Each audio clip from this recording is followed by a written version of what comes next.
Part 1, The Unveiling, the 72-hour deadline. The air in the sunroom was not just thick with the scent of lilies, it was suffocating with the perfume of lies. Eleanor, my grandmother, the formidable woman who had once navigated the treacherous waters of international finance with the grace of a frigate and the steel of a submarine, was pouring her customary afternoon tea. Her movements were slow, deliberate, a terrifying masterclass in the composure of denial. Across the antique mahogany table sat Arthur, her husband of 6 years, a man whose face was a roadmap of self-regard, his eyes the cold, empty blue of a winter sky. 6 years of a marriage that felt less like a partnership and more like a high-interest loan she could never repay. Just a friend, Eleanor. A poor woman needing help. Compassion is a virtue, my dear, he'd purred an hour ago, his voice slick as oil, trying to preempt the uneasy silence that had settled in the house. For years, Eleanor had dismissed his endless venom, the old hag, the senile burden, the constant, crushing critique of everything she loved. She tolerated his toxic blend of narcissism and misogyny, his vulgar obsession with sex and money, a trait so pronounced it was a severe personality disorder set to a financial ticker. He truly did not have a single redeeming quality. His own family wouldn't speak to him, and he had no friends. She had clung to the hope that, somewhere deep beneath the layers of cruelty, lay the decent man she thought she had married, a self-inflicted lie more comforting than the brutal, looming truth.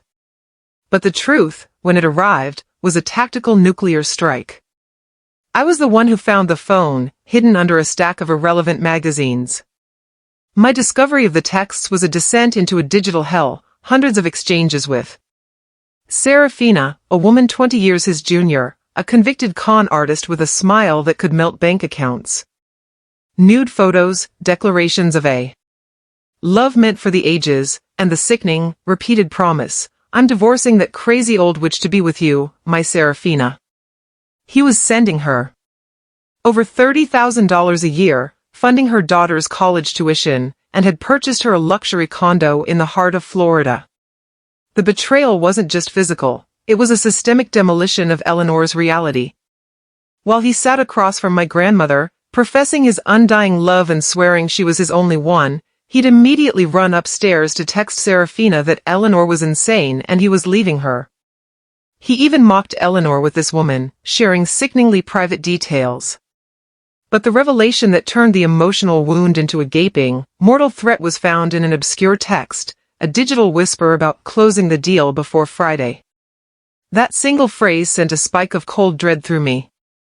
A frantic, deep dive into Arthur's locked files he believed were secure, revealed the unthinkable. Arthur had forged Eleanor's signature on a power of attorney and was in the final stages of selling their generational family home.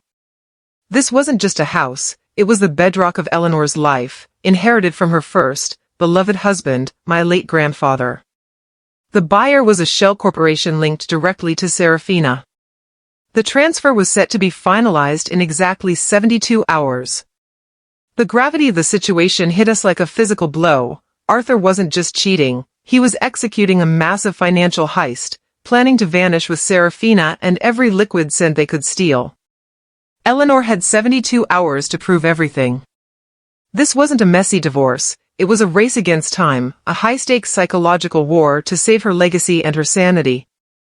The impossible task loomed. Eleanor must publicly and legally expose Arthur and Serafina's criminal conspiracy, stop the property transfer, and secure an emergency injunction, all before Friday's deadline. If she failed, she would lose her home, her stability, and potentially all her financial security. The weight of this burden, the need to become the cold, calculated mastermind she once was, but now for the most personal fight of her life, was overwhelming. Her heart, already splintered by betrayal, now had to be caged in iron. We needed a legal, psychological counterstrike that would be precise, devastating, and spectacularly public. The immediate shock of the cheating paled in comparison to the fear of the impending Friday. I looked at Eleanor, and in her eyes, the familiar warmth was gone, replaced by the terrifying, focused gleam of a woman who had just realized she was at war, and losing was not an option. The game had changed from infidelity to felony. Climax of Part 1, I watched Arthur, still oblivious, send a text, almost done, my Serafina. Get ready for the jet.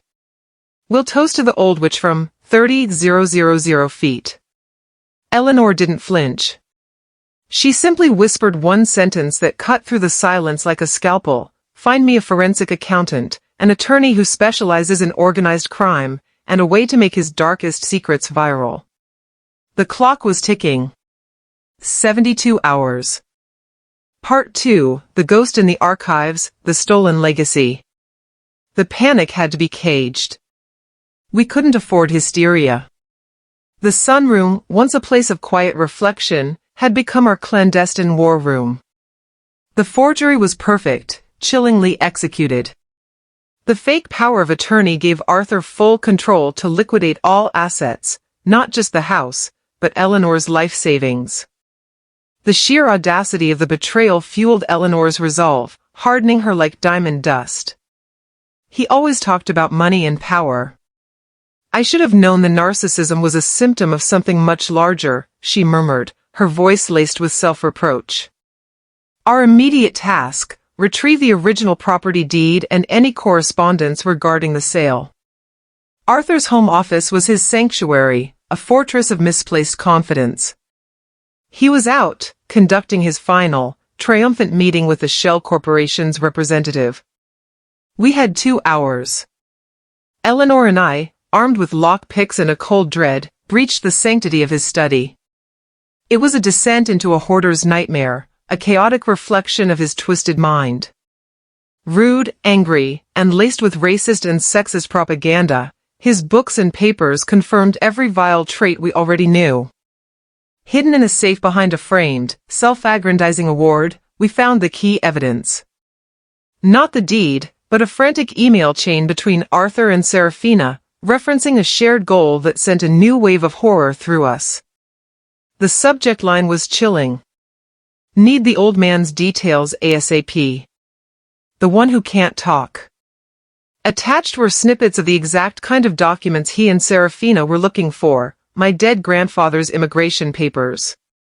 Why the dead? Why my grandfather? The only logical answer was blackmail. My late grandfather had a modest, powerful family on the other side of the Atlantic, known for their fierce privacy and old wealth. Arthur and Serafina weren't just after Eleanor's money, they were hunting for a deep, hidden family secret connected to my grandfather's immigration status, hoping to extort millions from my distant, intensely private relatives. The scope of their criminal intent widened terrifyingly. Deeper in the safe, behind a false panel, we finally located a series of staggering bank statements. They didn't just show the $30,000 yearly transfer to Serafina. They showed that the funds weren't coming from Arthur's primary account at all. They were being siphoned from a discreet, high-yield investment account that my grandfather had set up exclusively for Eleanor's emergency use, a secret rainy day fund meant to secure her future after his passing. Arthur, with his forged documents, had essentially stolen her last line of defense. But the true bombshell was the last statement. A transaction log revealed a massive, 6-figure incoming wire transfer to Serafina's bank account, not from Arthur, but from an unnamed offshore trust. A quick search of the wire reference number by an old associate of Eleanor's revealed the grim truth. Serafina was currently under an active FBI investigation for wire fraud and money laundering related to a multi-million-dollar international investment scam. She wasn't just a convicted con artist, she was a high-value target. Arthur wasn't just being used, he was an active accomplice, a useful fool being leveraged in a much larger, darker game. The realization transformed him from a pathetic cheater into a dangerous criminal. Climax of Part 2, we heard the garage door rumble. Arthur was back. We scrambled to replace the safe's contents and lock the door, seconds before he swaggered in, smelling of expensive cologne and cheap success. He glanced at Eleanor, a fleeting look of suspicion in his eyes, then smiled thinly. Sign this, my dear. Final insurance paperwork. Must be in by the morning, he demanded, pushing a single sheet of paper across the desk, a paper we immediately recognized from his hidden files, the final, absolute waiver of all her rights to the family home. The trap was closing fast. Part 3, the trap is set, the public masterstroke. The paper sat on the desk like a landmine. The pressure was immense. If Eleanor signed it, we'd lose the house and all legal standing to contest the sale.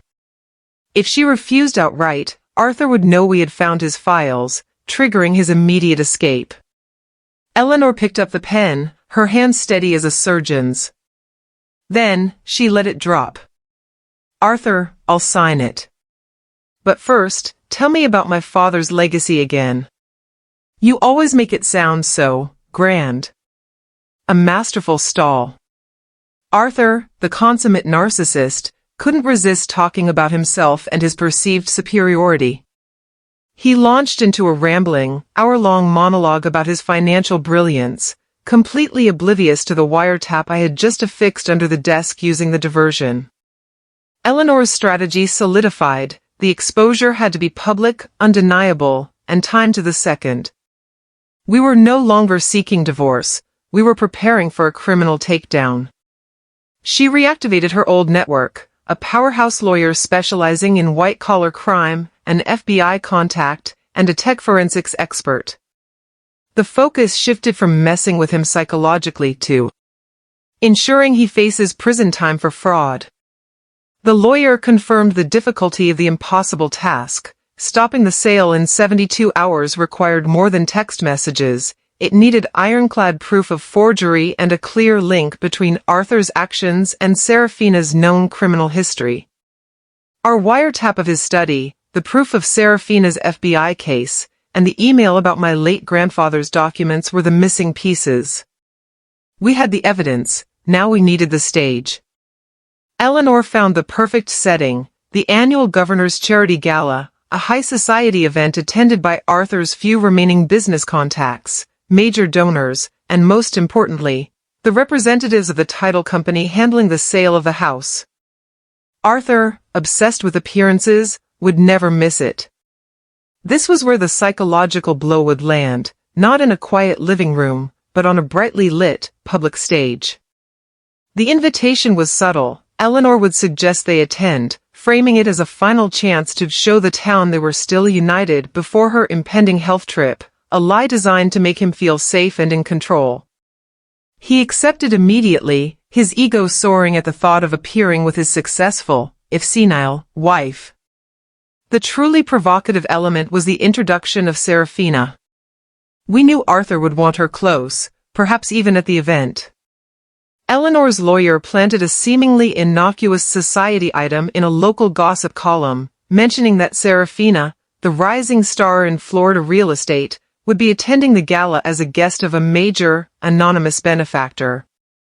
Arthur, believing he was the benefactor, would see this as a subtle nod to his impending new life and would ensure Serafina was there, escalating the risk to himself. The more people saw them together, the harder it would be for him to deny the conspiracy. Climax of Part 3, the night before the gala, Arthur, still convinced of his total control, cornered Eleanor. About that paper, my dear, he said, his smile turning predatory. I need your signature. Now. Otherwise, I'll be forced to take steps to secure my own financial future, steps you won't like. He was threatening her with her own stolen money. Eleanor looked him dead in the eye, her voice devoid of emotion, a cold metallic sound. I'll sign it tomorrow, Arthur. After the gala. Consider it a wedding gift, the signing of the new contract of my life. The ambiguous promise hung in the air, a knife poised above his complacent head. He took the bait, convinced she was finally broken. Part 4, the public crucible, the Gala Massacre. The grand ballroom of the governor's residence shimmered with the false gleam of high society. Tonight, Eleanor was not the old hag Arthur mocked, she was an icon. She appeared in a midnight blue gown, radiating the quiet, devastating confidence of a woman who had nothing left to lose and everything to reclaim. Arthur, meanwhile, was a study in smug self-satisfaction. He was on his phone constantly, texting Serafina, oblivious to the fact that his every word, his every nude photo, was being downloaded and secured by our tech team. Then, Serafina made her entrance. She was everything Arthur believed he deserved, young, overtly glamorous, and radiating a cheap, desperate ambition. Arthur, momentarily forgetting Eleanor, rushed to her side, introducing her to his contacts as his highly successful Florida property partner, Serafina Vance. Eleanor watched from a distance, a ghost at her own funeral, but a ghost with a hidden sword. The entire event was now a stage, and the title company representatives, the last barrier to the sale, were seated at Arthur's table, observing the bizarre tableau of the elderly wife, the smug husband, and the brazenly young partner. The moment of truth arrived during the keynote speech.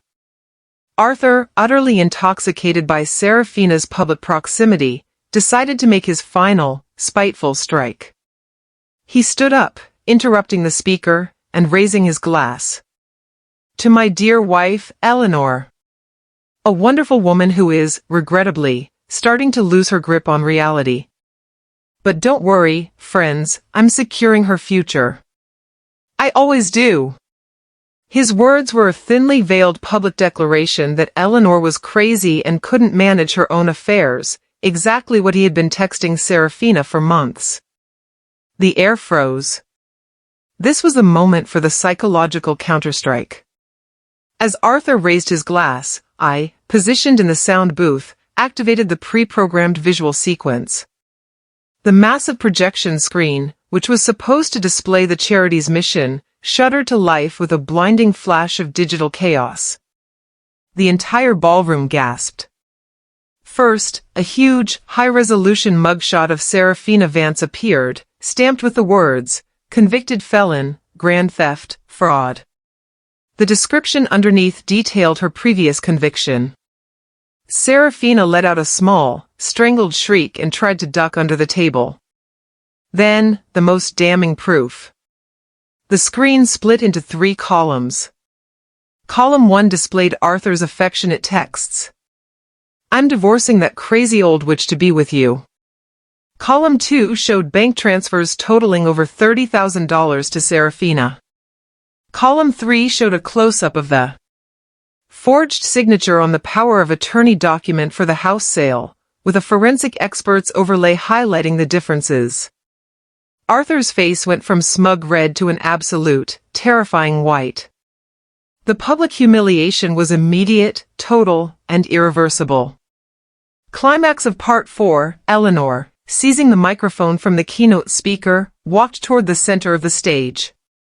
Arthur, completely paralyzed, could only watch. She didn't yell, she didn't cry. She simply addressed the room, her voice clear and cutting. Arthur asked for time to make a decision. I'm here tonight to give him that time. He can decide which cell he prefers. As the screen shifted to display the FBI wire fraud case linked to Serafina, Eleanor looked directly at Arthur and delivered the final, crushing line, "This isn't infidelity, gentlemen. This is grand larceny.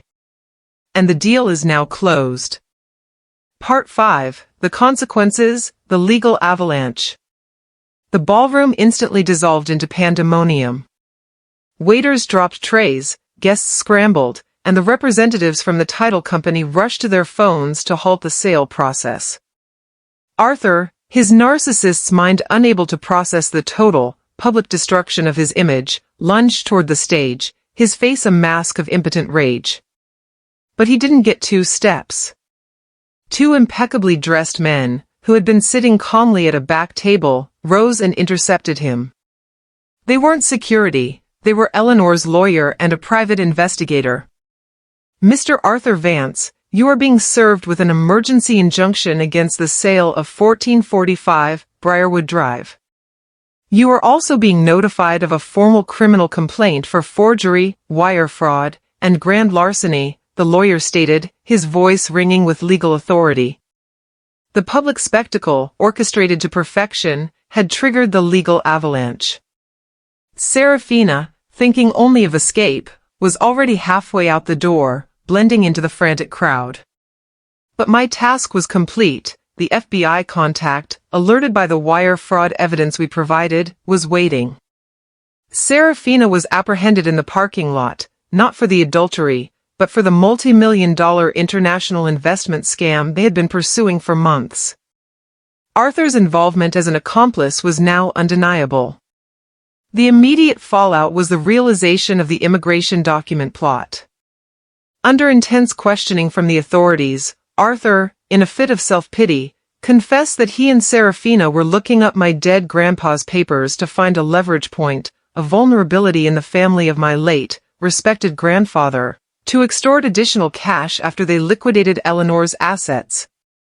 The plot wasn't just selfish, it was a deeply grotesque violation of the deceased. Eleanor, composed, walked off the stage and into the waiting presence of the press. She didn't need to say much, the screen had done the talking. She simply confirmed the criminal charges and announced her intention to pursue a full divorce and restitution, ensuring Arthur would not only lose everything but also face the maximum penalty for his crimes. She was the calm eye of the storm. The final, delicious twist of the knife came when Arthur, alone in an interrogation room, believed he could still save Serafina. He offered a full, detailed confession of the forgeries, the planned escape, and the use of Eleanor's secret funds, believing his testimony would exonerate his love. What he didn't know was that Serafina, a seasoned con artist, had already flipped and given a full, detailed account of Arthur's narcissism and gullibility, painting him as the primary source of the grand larceny funds. He was fighting to save the woman who had already sold him out. The psychological torment was complete, the master manipulator had been manipulated, the narcissist was utterly alone, and his true love was his key witness for the prosecution. Climax of Part 5, as Arthur was being led from the station, he saw Eleanor on a large TV screen, calmly addressing the nation, the family home secure behind her. He pounded against the glass, screaming that she was a crazy old liar. Eleanor, without looking at the screen, picked up her phone, texted me one word, justice, and walked away from the station, leaving him to the mercy of the system. Part 6, a bittersweet victory, legacy reclaimed. The house was quiet now, a silence that finally felt safe, not strained. The sale was fully voided, and the emergency injunction secured the property. Arthur and Serafina were in custody, awaiting trial. The fallout was swift and definitive, the evidence of forgery, wire fraud, and the conspiracy to liquidate all of Eleanor's assets was overwhelming. The trials, though difficult, concluded with a powerful affirmation of justice. Arthur, the master of deceit and narcissism, was convicted of grand larceny and fraud, sentenced to a significant term in a federal penitentiary.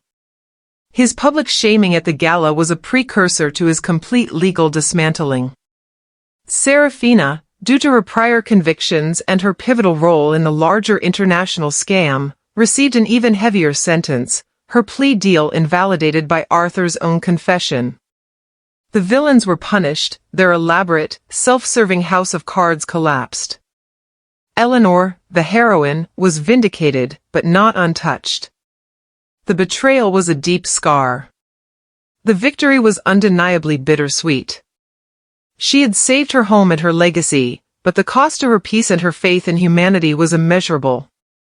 The financial restitution she received was significant, including the recovery of the stolen money from my grandfather's secret fund. For months, Eleanor walked the halls of the family home, a relic of a past that now felt impossibly distant. She realized the house was not her legacy, her resilience was. She made a choice that stunned us all. She sold the generational family home. The final act of liberation. With the proceeds, she established the Eleanor Vance Foundation, a non-profit dedicated to providing legal and financial support to older women who had been victims of financial fraud, exploitation, and narcissistic abuse by a spouse. The money stolen to fund Arthur's infidelity and crime was now dedicated to helping others escape the very hell she had just survived. The tragedy was transformed into a powerful mission. I looked at Eleanor at the dedication ceremony for the foundation. She was radiant, free, and purposeful.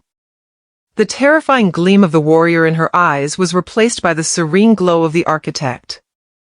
Arthur's attempt to steal her life had inadvertently given her a new one fueled by true compassion and unwavering strength. The psychological torture for him was complete. He lost his freedom, his money, and his reputation, while the woman he called crazy became a heralded public figure, turning his greed into her generosity. The END, Eleanor, standing tall and utterly victorious, finally whispered, not to me, but to the ghosts of the past, "The deal is closed, Arthur." And I signed the new contract for my life.